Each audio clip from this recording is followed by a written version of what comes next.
그러면 가장 중요한 것, 경락의 진단점에 압통이 있더라도 그거는 참고사항이에요. 어느 장부, 어느 경락의 문제인지를 확정 지어주는 진단 포인트는 복모혈이에요. 흉부와 복부에 오장육부에 모혈이 들어있죠. 이제 그 모혈을 볼게요. 먼저 가슴.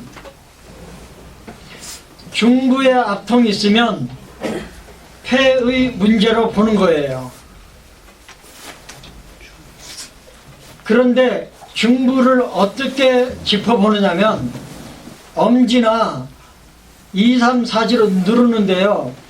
손가락 끝으로 세워서 야박하게 누르는 게 아니고 조금 약간 여유 있게 누르는 거예요.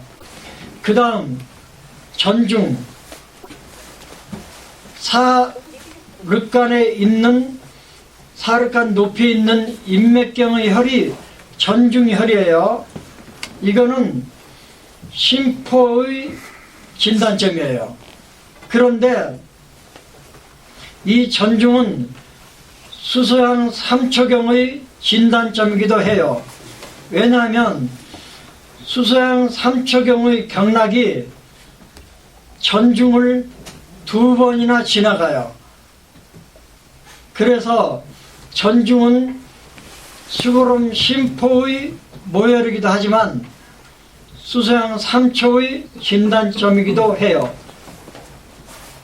그 다음 비장. 비장의 진단점은 11늑골 첨단에 있어요.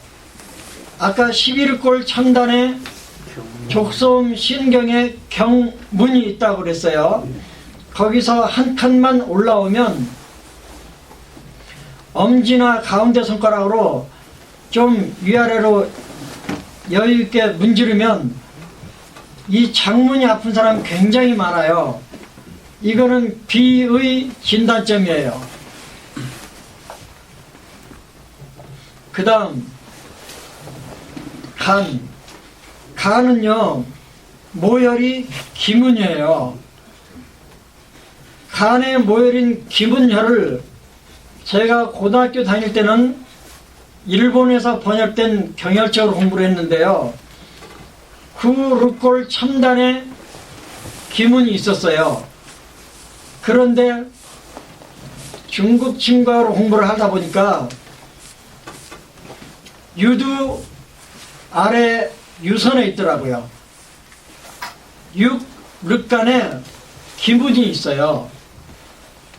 그래서요 여자들 속상하는 일이 많은 사람들을 보면요 이 젖꼭지 아래 육륵간이 다 부어 있어요. 만지면 다 아파요.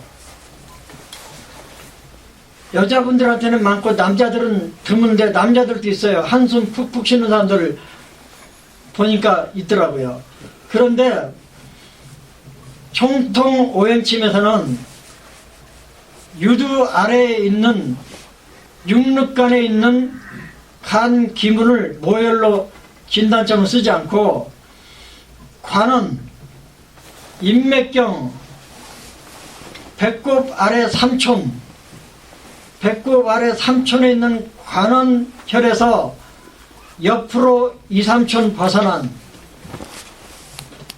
조경명 위경의 수도혈이 거기에 있는데요. 그쯤이 간의 진단점이에요.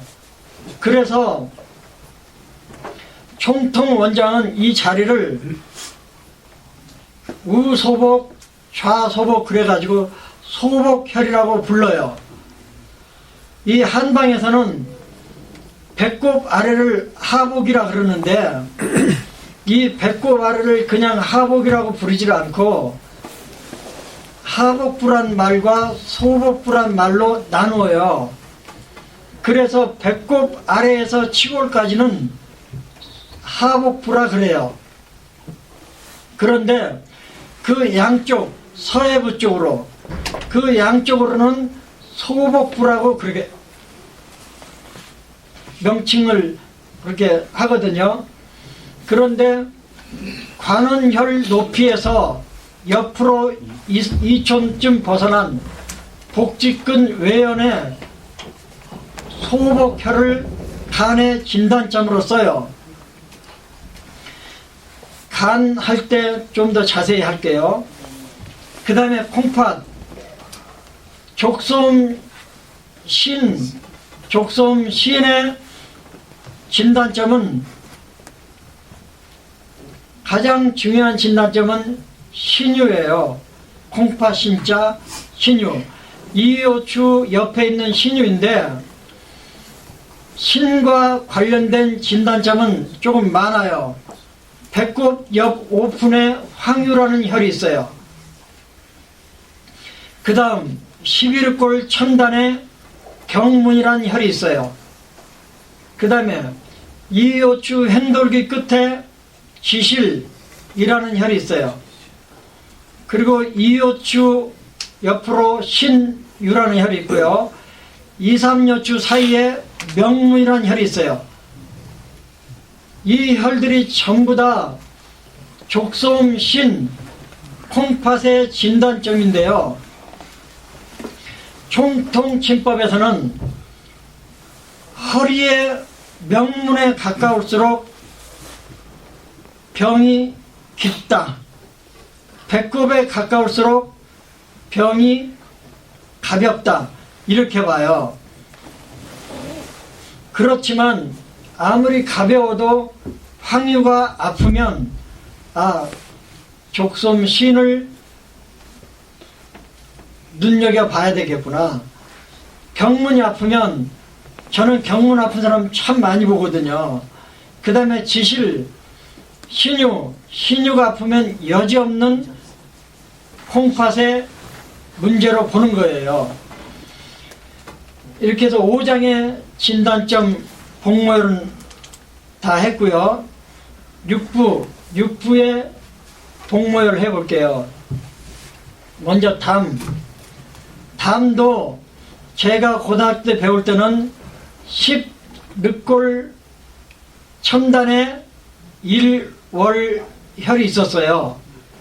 그런데 중국 침과학에서는 유두 아래로 7늑간에 1월혈이 있어요. 이건 총통, 요즘에는 한국도 전부 중국 침과학에 나오는 경혈들을 그대로 갖다 써요. 그래서 7, 8 늑골 사이에 유두 아래쪽에 1월이라는 혈이 있어요. 물론 거기가 아프면 담의 문제로 봐요. 그런데 총통침법에서는 인맥경의 거골 높이, 그러니까 7, 8 늑골 사이에 1월이 있는데 7, 8 늑골 첨단이 아프면 7, 8 늑골 첨단 쪽이 눌러봤을 때 아프거나 저항감이 있으면 담의 증상으로 봐요. 그런데 여기는 누를 때 약간 기술이 필요해요. 가슴 쪽으로 밀어야 돼요. 겨드랑이 쪽으로. 그래야 압통을 확인할 수 있고, 압통은 없지만 강한 저항감을 확인할 때가 있어요. 그러면 담경을 선택하는 거고요. 소장의 모혈은 관원이에요. 관원은 배꼽 아래 3촌. 그런데 소장의 생리를 공부할 때 나중에 나오겠지만, 아랫배가 차갑거나 관원열이 뭐가 몽글몽글 경결이 잡히거나, 그러면 압통이 있거나, 그러면 소장의 문제로 봐요. 그리고 수소양 3초의 모혈은 석문이에요. 석문은 배꼽 아래 2촌에 있는데, 2촌에 있는 석문과 3촌에 있는 관원을 구별하기가 좀 쉽지 않다 그래서 총통침법에서는 배꼽 아래가 아프면서 전중이 아프면 수소양 3초의 문제로 봐요. 그 다음 위, 조경명 위의 복모혈은 중환이잖아요. 그래서 중환을 눌러서 아프면 여지없이 위의 문제로 보고요. 수양명 대장경의 모혈은 천추예요. 그런데 이 천추는 어디에 잡냐면 배꼽 옆으로 2천 정도 나가는데 조금 더 나가도 되고 조금 덜 나가도 돼요. 손가락 세워서 누르는 게 아니고 약간 여유를 가지고 눌러서 아프면 대장의 문제로 보는 거예요. 그 다음에 방광. 방광의 복모혈은 중극인데요. 시골에서 1촌 올라오죠. 그런데 총통침법에서는 중극, 곡골, 치골 이런 데가 아프면 방광의 문제로 보는 거예요. 그런데 다른 복모혈과 다르게 방광은 경락의 문제가 많지 방광 자체의 문제는 흔치가 않아서 그런지 방광의 복모혈인 중극 압통은 흔치 않다 그래요. 근데 저는 여러 명 봤어요. 치골하고 중극 쪽에 압통이 있는 사람들을 여러 명 봤는데요. 나중에 깨달았어요. 젊은 부부들은 그 짓을 해서 아프더라고요. 그러니까 젊은 여자가 왔는데 치골 만져보기도 어렵지만 압통이 있다고 이건 방광의 문제 이렇게 보시지 마세요. 꽤 많아요. 그래서 경락에 나타나는 진단점, 배요부에 나타나는 배수혈, 흉복부에 나타나는 복모혈, 이 세 가지 계통의 진단점을 가지고 총통침법에서는 어느 장부, 어느 경락의 문제인지를 확정하는 거예요. 이 세 가지 진단점 중에서 가장 결정적이고 중요한 건 복모혈이에요.